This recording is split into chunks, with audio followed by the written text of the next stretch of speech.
down production.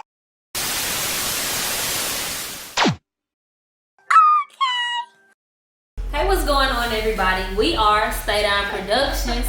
Oh shit. That's live. And today we're here with one of the hottest producers to come out of Houston, Texas, June James. Hey, you turning up? How you feeling? Man, I'm feeling good. God is good. Yeah, we done caught you in a studio session. You really caught me in like mid vibes, so that's dope.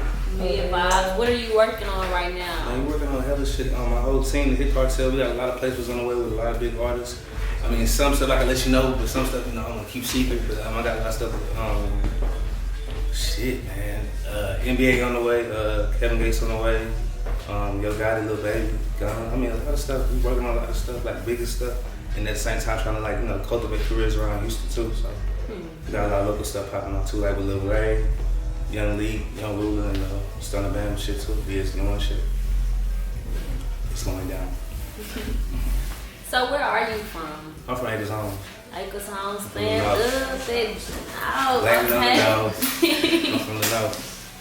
And is June like a nickname of yours? Nah, that's my real name. That's my government name. Oh. I'm actually the fifth. I'm June James the fifth. June James. So this is like some legacy shit. Yeah. My dad played in the NFL for like 3 years. He passed. So he gonna pass it down. So that's why the swag. That's the way it is. Branded your name. Yeah, I had to brand my name. And people really think that's not my real name. Like, send me your real name. When I do contracts and business and stuff, they be like, man, send me your real name. I'm like, bro, that's my real name. Oh, for real, that's dope. You blessed. Like, yeah, for real. It's going down. Yeah, it was just saying that you had signed yourself. And I looked and I was Yeah, like, that's how I just saying it. Yeah, I signed myself. To I got a distribution deal with Empire, so we run it through Empire. But I got my own label, the Hit Cartel Records, with my partner AJ. And that's really my day one partner, so that's why it's so loud, because I did it with somebody, I done went through hell and backwards, so it mean a lot more. So yeah, I signed myself, so everything we do come back to us. So it's pretty cool. That's what's up. Shout out to TIG though. I still fuck with TIG. TIG. Okay. And why do you go by the name June the Genius? Man, I don't even know why. Did you give yourself that name? No, I didn't. I ran with this shit. Like, people just call me that shit, so my head big as fuck, so that shit go with it too, so I don't know. Pinky in the brain. Yeah, Pinky in the brain, Jimmy Neutron type shit. It's like a Jimmy Neutron piece. So it's like on some, I guess that shit correlate, but I don't know, people just feel like, I know what I'm doing, when it comes to what I do, so I guess I'm a genius in what I do, so I guess I just ran with it. And that's really the best nicknames when somebody give you one, so you run with those. You don't give yourself a nickname. Yeah, you don't though. Yeah. And when you hear that on the track, like, what is that? Who is that? That's my big homie Rick's daughter, Zaza. Shout out to Zaza. She did that shit about like 4 years ago. So I just wanted a new tag. I had a tag that sounded like real. It sounded like a DJ tag at first. It was just too powerful. I was like, I need something like, play that can just, be placed on everything. So it's not too out the way. So that's Zaza. Shout out Zaza. Shout out to Zaza. Shout out to big homie Rick. I don't even know what she's doing right now, but Nah, she's set for life though. You spoke of your dad being in the NFL. Did you ever try to, go after his footsteps or take after his footsteps in school? In like middle school, type shit. Like I ain't gonna, I'm the type of nigga, I already knew what I wanted to do off the rip, so I don't know. Not really. I always want to do me. So and like do me in the the same time like honor him in a way that fits me. So that's how I always I like to do me. So yeah. That's how it's been. I've been making beats since I was 15, so that really ain't. That's how I go. So it was straight beats. You wasn't rapping. Nah, I rap every now and then. I got some songs out. I ain't really gonna publicize those. But nah, every now and then, I can write though. That shit easy. When I produce, I actually produce. We do the whole thing. Some people come for beats, but if you really got the money, you really want to spend the time, really take this shit seriously, we can really make records. You know what I'm saying? Like a lot of shit that's out. Really like a lot of shit that I did locally, like the Swag About the Killings and like the local shit that went crazy that they got me to where I'm at right now. A lot of shit we wrote and came up with, like the hooks, me and my nigga Aloe, Quinn and whatever the case may be back in the day, LAD Chopper, them niggas, that was cool. That was a live era that we had going on. But and that shit just carried on to now. Like, when I be in Atlanta, we really orchestrate. We be having niggas pull up with guitars, niggas will whistle on the track. I got tracks with niggas just whistling on shit, that shit dope. The niggas don't be doing that shit. So, I be trying to do shit unorthodox and eclectic, step away from what everybody else be doing, cause everybody pretty much got the same shit nowadays, and everybody rapping, everybody produce. So you gotta find shit, you know, to differentiate yourself from them, you know, separate yourself from, you know, the pack. So that's what I be on. So why Atlanta from Houston? Because I just feel like that's the proper transition. I feel like it's where you from, then Atlanta, of course. I mean, when you know, us, you know, so, you know, black, you know, and you want to do the music shit, you know, you go to Atlanta, that's Black Hollywood. And then after that, after you take that over, you go to LA, that's Hollywood. And that's just, you know, New York and, you know, Miami, all that shit fall in place. But I feel like it was the right transition, just giving the type of shit I make. Like, I always never been a nigga that just make the local sound. I always been a nigga that has shit that sound like me from somewhere else. So I feel like that shit makes sense. And, you know, since I've been there, shit just been like water. And I like the vibe out there. Everybody, I ain't saying everybody somebody with shit. Everybody somebody. So you be in the lab, motherfucker, you don't even know got platinum plaques. Everybody got platinum plaques. So everybody, it's an even playing field. But the learning curve is high, so make it water. Ah, this nigga the mess up. Say, bro, get your ass. Started off with DSD1 with Rick and King Roll Up. You know, what is the relationship like with y'all? That shit like how did that come about? Yeah, that shit. I started off really with LAD, and I feel like, you know, life's about transitions and, you know, it should, you know, steps and levels and shit. So like, I started off with LAD when I was like at that college stage, and once I came like, you know, to like me, like around 22, 23, that's when I started fucking. Like I fucked with the college circuit and ran that shit. Then we fucked with the streets, and that's when I came around here. And my nigga Young Rule actually heard about me through when I was fucking with LAD. The shit I was, the work we was doing, the shit I was making in the sound I was putting in and putting out at the time. And he had, you know, hit Rule up and said, hey man, cause they started rapping and taking their shit seriously, as you can see. And he was like, man, shit, we need to fuck with June James. He the hottest nigga out there right now. So I pulled up on him, nigga cashed out on some beats, and I was like, okay, they take this shit seriously. But it was just more than that. It was like a family vibe. So nigga kept coming back around, and you know, it just became deeper than music. So that shit really like on some like, you know, father son, you know, type shit, you know, cause I really look up to him and how he handles his family, how he handles his people, how he handles his business, you know what I'm saying, as a man. And I really try to emulate that through what I do. So that shit really deep. Like, you know, when I got my plaques, I gave him plaques too. I made sure he got a plaque too. That's just how I rock, you know what I'm saying? Cause that's where I came from. And he, you know, nigga never charged for studio time and never pressed up on me about nothing, you know what I'm saying? So that's why I really appreciate him, cause he do that shit for a lot of motherfuckers too. He don't get the credit for it. Like, he really like give people resources to be great, you know, extra shit in return. So it just be, you know, it's the right thing to do to give back to people that give back to you. So it's love there. It's love around. Like the real whole DS1 is just love. So it's cool. Yeah, I come back every time. You see where I'm at? Yeah. So being around Young Roller, Stunna Bam, and Leak before brothers. the peak of their careers, how was that for you as a producer? That shit was cool. That shit was like, you know, I feel like I said, it's like school. You watch niggas, you know, every day. You watch niggas grow from, you know, from boys to men, and that shit really what it was. We all grow. You know, we all got money now. Niggas got change and shit now. Niggas got cars now. Niggas used to be walking to the studio. Niggas used to sleep in the studio. So just watching the transition, it's a blessing. And just show that, you know, hard work and consistency can really pay off if you take that shit seriously. For sure, though. When you speak on hard work, you have plaques that show for that. Yeah. How many Do I have? Yes. Come on. I got like 6. I got 6. I got one more. I got one in Atlanta I gotta go pick up when I go out there. Yep. So I got 6 so far. Your very first one. The first one was Key to the Streets when it went #1. That's my first plaque ever. Then, you know, just been rolling and snowballing. The way shit can go, we can get a lot more plaques. Shit really can get crazy. We gonna have a whole lot more. Really by the fall. I mean, really, it's already the fall. Really by the winter, we probably like 3 more. Like I said, I got to pick up another one. Are you speaking it into existence, or you already know it, like, no, like, is booming? I ain't gonna lie, partially speaking to existence, but the shit already, like, niggas hit me up today talking about advances and already paying for the records, you know, so that means them hoes are singles. So them hoes are singles, them niggas been pushing. When they push the songs right, them hoes give you plaques. So I don't know if it's speaking to existence or just knowing how the game goes. I know them plaques, I know them hoes is hits. So. Which artists did you learn, like, from the most working with? In like what way though? Like, what you mean, like the positive way or the bad way? Because even positive or like a knowledgeable way. Like game? Probably, I ain't gonna lie. The artist that gave me the most game in a short amount of time probably fuck around be a little Kiki, bro. Cause like that nigga he just be talking some real shit and you gotta really just listen. So I can't really just like elaborate on what he told me, but a lot of that shit stick with the nigga so far as like anybody like I ever like, and Paul Wild too. Me and Paul Wild like this too. So I, probably them two as far as OGs go, you know what I'm saying? But like as far as like niggas my peers, I really don't, I'm not trying to talk down, I really don't learn nothing from my peers, I feel like, I don't know. I'd rather learn from somebody who done been there, done that already. Now, we see that you've worked with a lot of artists, like Travis Scott out of Houston, and you're aiming to work with Drake. Yeah. Why Drake though? Shit, y'all don't know. Y'all be seeing Nah. Do y'all not see his numbers?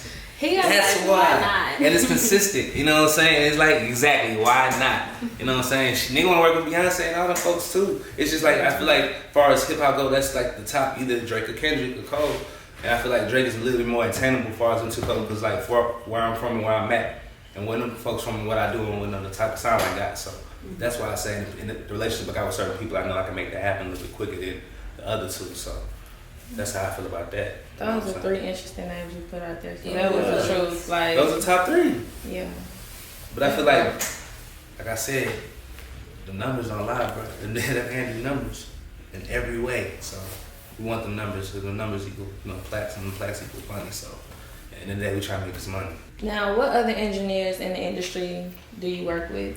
I got a team, and like that's pretty much it. Like the Hit Cartel, and that includes myself, Remy on the beat, Lil Jude, my nigga Rando, Franchise, my nigga OG Rich, Angelo, MC BZ, he a part of the collective too. And I got my nigga Sheldon, my guitar player, my nigga AJ, we'll really call him Larry, you know what I'm saying? On saxophone, my nigga AJ, Magic, Lorray. It's a whole team of niggas, it's a lot of us, bro. So I don't know, so we just come together and we just make it happen, you know what I'm saying? That's just how it goes.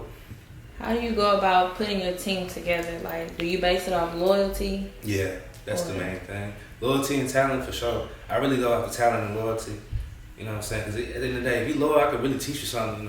I can deal with an untalented loyal nigga versus a talented, disloyal nigga. And that didn't happen to me in the past. I've been burnt by plenty of people. You know what I'm saying? But at the end of the day, every nigga that fucked me over, it came out a lot worse than me.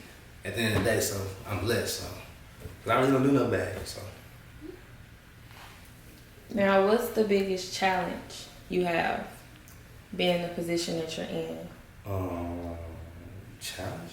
I don't feel none right now. Being honest, like dead honest, not even trying to be like, I don't feel no challenge. I just feel like all I gotta do is just work harder. That's it. I don't really feel like it's like nothing that's gonna stop me but me. So, and just staying out of the bullshit, And that's when you don't, when you try to, be extra, that's when extra shit happens. So, I be just trying to be myself and just stay in my lane and make my music and keep it moving. So, I just keep working hard. I don't really see nothing stopping me, or I don't really feel that way about nothing really. I never did though. Is there anything that you overcame, like any type of? Yeah, I was shot in jail. The jail for a couple times, the house arrest. I'd been homeless, all kinds of shit. So and that shit was right before shit went crazy. Like I won producer of the year when I was in jail. I got out there, folks put me on house arrest for like 8 months, and that's when I was on house arrest for like 8 months straight. I could only go to the studio at home. That was it. Like I couldn't go nowhere else. So that really disciplined me to just go back and forth. It was bullshit though. Them folks make you pay to wear that shit. That's crazy, by the way. And I had to go back and forth to do that shit. You know what I'm saying? So, and that's when I made Key to the Streets. So it's like, and then boom, I made Key to the Streets, but then they got it. Went to some personal shit where a nigga couldn't stay where he was staying at no more. I ain't gonna say what really happened, but nigga was fucking homeless, you know what I'm saying? So boom, every day we lit. So that's why I made everybody lit. So really when the nigga went through the most shit, that's when I made the best shit. Yeah. And and I keep that same mindset. And that's really what, like I said, that's why I be feeling like nothing really can stop a nigga, because the nigga been through a lot more worse shit than worried about some music, you know what I'm saying? So that's how I feel about that. You still came out on top. On top. Big on big. It's a blessing. Mm-hmm. Now, how did your relationship with Lucci come about? That came about because I made it happen. That's what I'm talking about. Nah, for real. I had here too though. He works with DSD one. That's because of me though. Really? I'm gonna explain this shit. Okay. All right, listen. All right. I was my cousin Stack 5 Steven Jackson. He's a ball player, by the way. That's like my second cousin on my daddy's side. So that's 4. So he was rapping at the time, and he was like, "Man, come here, let me finish my album." So I came to Atlanta. It's like one of the first time I really came out there and like fell in love with that shit. And so boom, we riding around, he was jamming Lucci, like that nigga dope. So I brought a nigga music back here. Nobody heard of this nigga at the time, like Sweat Business, like nobody was jamming this shit.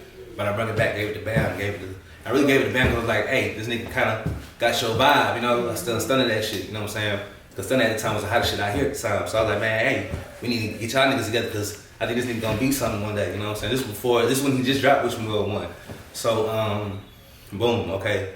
I hit up T Ferris managed me at the time, and that was doing Takeover Tuesdays, if y'all know. I used to do shit called Takeover Tuesdays with Rap A Lot over there off of, up the street off Ardmore at Takeover Studios, and really every week, you know, I do like showcases with artists, performing their songs, we DJ. We didn't have everybody come through that motherfucker, so we reached out to Bigger Rankin, and Bigger Rankin was doing a tour with Lucci at the time, and the nigga charged us $2,000, so I took my money, beat money, saved my money up, gave it to Ferris, and the niggas, you know, brought the niggas out here. Who they brought out here? They brought Travis Porter out here, what's the nigga, Bankroll Fresh, R.I.P., Lucci, and a bunch of more folks at the time, so they all came, you know what I'm saying? I was working with Roger Diego at the time, and we made a song called Blue Cheese.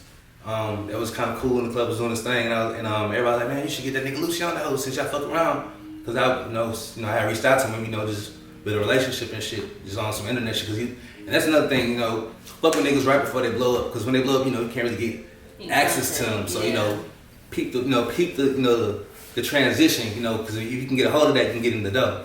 So anyway. Make sure it's genuine. Yeah. Exactly. So, boom, he come out there. I pull him to the side. I say, hey, man, you know, I got this song, once you get on, if it's whack, it's whack. You know, you don't gotta get on if you fuck with it, you know, see if you fuck with it. And he was like, okay, I just want one thing, my nigga wanna be Paul Wall. So I put it together. We met at the studio, they pulled up, he did the verse right then and there. And right then and there, we just kept the relationship going. I took him to V-Live the same night, got him a bottle, kicked it, and then that shit just became what it was. And we just kept in contact. And at the time, they didn't even know I made beats.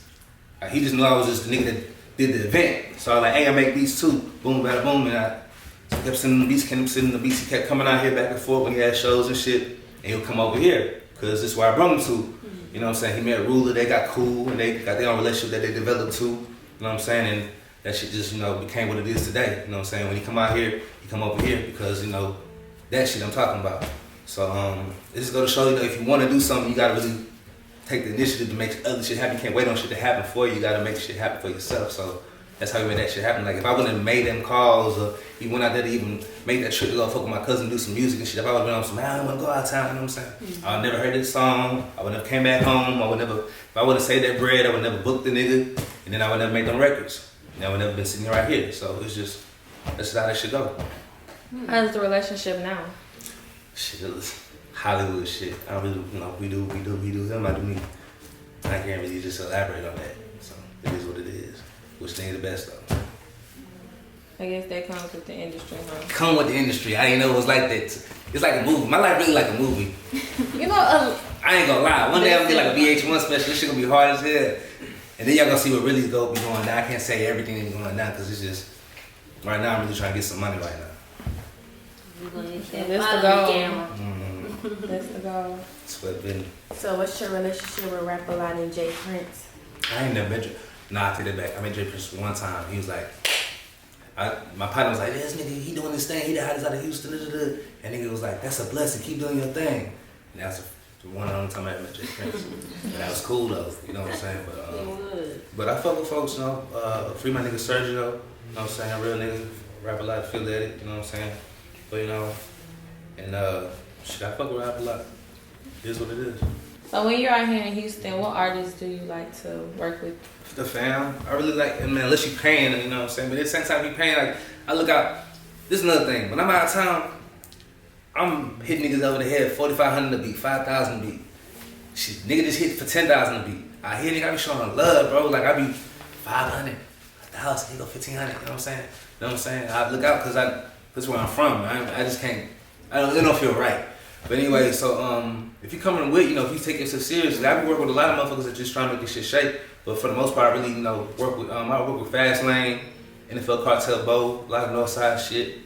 That's where I'm from, and DSD1 shit, whether it's Ruler shit or shit, Stunner shit, and Leah J shit. She finna come with some live shit. I ain't gonna lie, she hard, probably the hardest female out of Houston, no cap. Have you seen our summer list? Yeah, that Top yeah. I fuck with it though, cause it's accurate. It's accurate. Yeah, it's accurate. I like what y'all doing. Period though. This shit really needed. You need more of y'all out here. Like motherfuckers be thinking it be like niggas don't used to fuck with each other, but niggas really do fuck with each other. It's just like it's like the upper shit be fucking with the system really just fucked with. That's all. Niggas gotta revamp the system. I really ain't gonna elaborate on that shit. I don't got time for that shit. Niggas gonna be mad at me. I'm tired. I ain't gonna lie. I'm finna be 28 this year, so it's like, bruh, if it ain't really like some street shit or like some like somebody said fuck my mama or fuck my kids, I really don't even give a fuck about nothing no more. I ain't gonna lie, I just don't, bro. Like I be really just trying to make some bread. Your kids? How many kids do you I got two. I got a newborn. She 2 months. Bless her heart. Her name is Arden, and I got a son named Jay. He 9. So I had him when I was really young. Okay. Well, congratulations. Appreciate that. Congratulations. Appreciate that. So what do you need in the studio while making a beat? You said you go off vibes. All you need is that weed, huh? That's all we need is weed. And water for sure. The nigga cotton mouth. I'm trying to lose weight. I've been in the gym. I got personal training now. You got some water you need? I've been working out for like 2 months straight. I was fatter than this. I was like this. At first I couldn't fit in this shirt. That's why I'm proud of myself today. I wore this shirt today for the interview on purpose to show progress. But shit, I just need weed, water. I can't eat candy no more. So it used to be candy. It used to be gummy bears. Why you can't eat candy? Cause like I just said, I'm Oh well, yeah. So okay, so how healthy have you been? I can see if you talking about like donuts, fried bro, food. this man told me I can't eat no candy, so I'm gonna stick to the diet. I'm trying, I'm paying for this shit too, so it's like I can't. I ain't paying. So I pay this man every month to work out. Shout out to my nigga Tommy Great. Guns. Yeah. I'm trying to lose weight, and I'm trying to feel great. I'm trying to get longer. Yeah. When you had kids, you just want to do better. Yeah, what they say, health as well. It really is. Health as well. Yeah. So what are some do's and don'ts that you think would be in the studio while making a beat? Well, you could say while you're making one, or you could just speak in general, like some do's and don'ts of what not to do in the studio. As far as like what though, like as far as creating, or Creating. far as pulling up, or like far as while I'm creating behind what you doing behind me, or like. That more so. When you right there what with that you doing shit, I ain't gonna lie. and creating the actual. We come from nothing. We done work. Nigga, I done made a beat, and this bitch done got rated. Not this spot right here, but like we done made a whole. We been working like this. Like we do an interview like this, and the feds come right through this motherfucker. Mm-hmm. So I ain't happening no more. That's just some. Like I said, we came a long way. Mm-hmm. But anyway, I'm just trying to say like. With that being said, it's like. Really ain't no situational environment I can't really work in. I'm really, versatile when it comes to that. So all I ask is really don't smoke no Black and Mild. I hate Black and Milds. That smell just get on my nerves. You smoke a cigarette because I smoke cigarettes from time to time. And that's just about it. I really don't give a fuck about nothing else. Just don't really don't ask me no questions. Like, what sound is that? What is that? The 808? Like what the fuck? Like let me finish this shit. Or like I hate this type of shit. When a nigga pull up on me and I'm making a beat and the nigga be like, are you done with it yet, bro? I'm like, bro, I just started this shit. So when you gonna have the drums? Like, bro, I just started this shit. Like, slow down. When you hear the drums, yeah. So that's when they add it. So really impatient shit. And like when a nigga don't know what he talking about, like I hate. And it ain't nothing worse than a nigga who don't know what he talking about, really feel like he know what he talking about. So that shit really get on my nerves too. So I be like, man, just shut up. But I'm a humble dude, so I don't be just like that. I be like, and I let a nigga make. I be playing dumb a lot of times. Like I don't know what the nigga talking about. That's what I live my Be life. like, what you say? Like I said, I'm not with no beef. I'm just trying to get this money, so I be just letting niggas make it. The old me, it would be a whole nother story. It's just, we just trying to let niggas make it now. What vibes do you keep around, or do you like to make them solo? It depends on how I feel. When I'm in Houston, it don't really matter in Houston. Like you can sit in with me or not. You know what I'm saying? I really be on. When I'm in Houston, I'm really like on some like load up mode. Meaning like I ain't gonna pull out like live instruments and go crazy. I probably make a bunch of beats in Houston and take some of the same beats and add on to them when I get to Atlanta. But it really don't really matter. But in Atlanta, I be having it'd be like 30 people in the studio with me because I have like a nigga with the camera pull up. filming me, nigga taking pictures. Then I have, like I said, I have a guitar player, a saxophone player, and they got 8 people. So it be packed. I got my engineer, they got 8 people. So it'd be like a club vibe. In Atlanta, studios be like a club, like niggas, cause they clubs close early, so everybody niggas bring strippers to the studio and just throw money at strippers, in the studio. So that's what they do in Atlanta. So that's what we be doing. I don't do the stripper shit, but I'm saying everything else, it'd be like a party vibe. That'd be why the music be so turned, cause the vibe be just lit. But I hear the vibe be just, like how Texas is, slow, cool, player. And that's how my vibe is. As you can see, just player, cool, little lights, little freaky lights. What's going on? Freaky lights. Yeah. Okay. So being from Houston and making out of Houston, how do you deal with certain people, that want to leech off you and ask you for free beats, or just because y'all cool We or just something? don't respond. That's the best way to do it. Don't respond. Half the time, I just don't respond to that shit. Be real. I didn't even see that. What, bro, for real? See, I don't even be on my Instagram. I got somebody else working that up. But what if they catch you in person, they see you at the mall or something? Catch in person, like, I just be real with them. I be like, what's your budget? And then I ask them a real question, okay, what's your, I be like, I ask them real questions, and if they can answer some questions, I be like, and they really will talk themselves out of shit, like, oh shit, I do need to go do this before I come ask them for some shit. You know what I'm saying? A lot of niggas be doing this type of shit. I'm not a caseworker, so I don't be knowing. I ain't saying I don't care about niggas' personal problems, but I don't care about your personal problems, because I got personal problems, and I don't bring them to you. So I just be like, man, my grandma just passed. I be like, what the fuck? This got nothing to do with music. You know what I'm saying? But like, my grandma just passed, bro. I gotta go bury her. You know what I'm saying? What would you do? 200? I'm like, bro, first of all, go bury your grandma. You shouldn't even think about rapping right now. You know what I'm saying? Like, but niggas say that shit to get me to feel sorry, to come down on my shit. But it's like, I can't come down on my shit. If anything happen, you know what I'm saying? Because I got people I gotta take care of. I got a grandma, you know what I'm saying? I got 2 of them. You know what I'm saying? So that's how that shit goes. So like, I just tell nigga, hey, fuck with me when you ready. I tell nigga that all the time. That's my biggest thing. Fuck with me ready, because it's really true. You know what I'm saying? If you gotta respect my prices. I'm respecting you by letting, not treating you like a bro nigga, but telling you, hey man, this is what I'm worth. If you wanna get this shit. Bro ahead. Hey, when y'all I'm so For any young artists watching this, what advice would you make? Take your shit seriously like a job. I didn't mean to cut you off because I already know what you're finna say. But take your shit seriously like a job.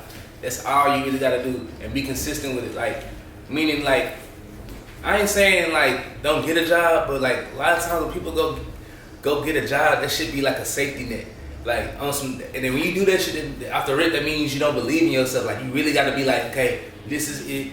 Ain't nothing else before this or after this. This is what I'm gonna do to eat. This is what I'm gonna do to sleep. This is what I'm gonna do to feed my family, provide all that kind of shit. And that shit manifests into that. So with anything, whether you doing this shit, what y'all doing, blogging and interviews, shit, take that shit seriously. You know what I'm saying? If you rapping, take that shit seriously. If you producing, take that shit seriously. Like, and that means mastering your craft in every facet of the game. So, that's my advice. Like, take this shit seriously and like travel. Don't get caught up in being a product in your environment. You know what I'm saying? You want to be accessible to the world. If you're trying to make music for the world, you gotta see the world. So don't be afraid to leave home. Don't be afraid to take chances and risks, because the bigger the risk, the bigger the game. And that's really about it. You know what I'm saying? Like, take this shit seriously, be consistent, and clock in, clock out every day, and make good music and make it work. That's all y'all say. That's what I do. That's what y'all should do. So for anybody watching this and wondering how to get in contact with you, what would you tell them? Shit, you can follow me on Instagram, Twitter. My shit all the same. It's June the Jeans with a J, JUNETHEJENIUS. I'm working on getting my shit just to say at June James, but look, it's this old white lady with cats. You can really go look. Y'all can all go do this shit. Go on Instagram and go at June James. I've been trying to pay this lady. And maybe if y'all could all hit her up for me, because I don't want my shit to say at June the Jeans. That shit cool, but people starting to put that shit in like my producer credits, and I don't want that shit to say June the Jeans. I want it to say my name. That's really just my nickname. So this lady name is at June James. She got number pictures of cats on her wall. She posts once a month, which is some bullshit. And I want her name. So tell her, yes, hey, I don't have people at this lady does still. Look, I don't offer her bands, and she ain't done it. And she just on some stiff shit. But my shit is at June the Jeans with a J. It's on Twitter and Instagram, you know what I'm saying, with a J. And follow me, fuck with me. Oh my God, y'all. Y'all see it, right?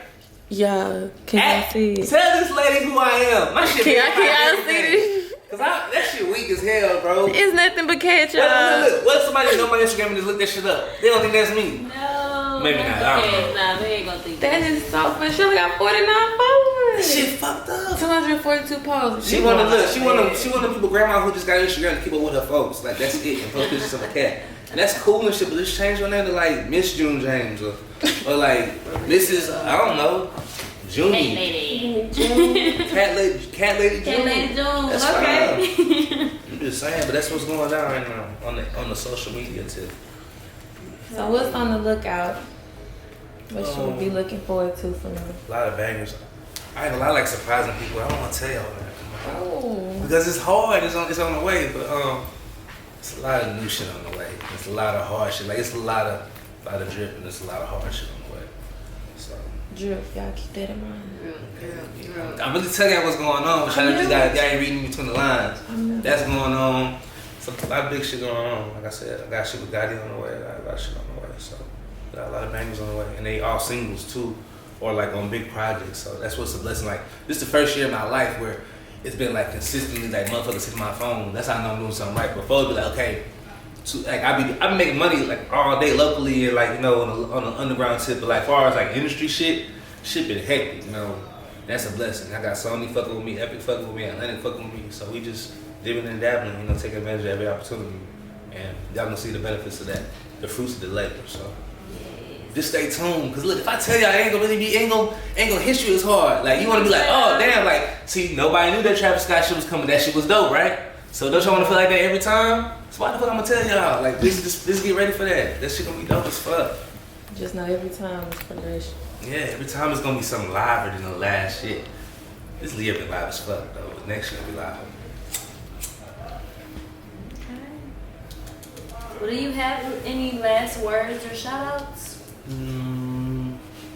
Shout out to the grind, man. That's just about it. Shout out to my people. Everybody know who that is.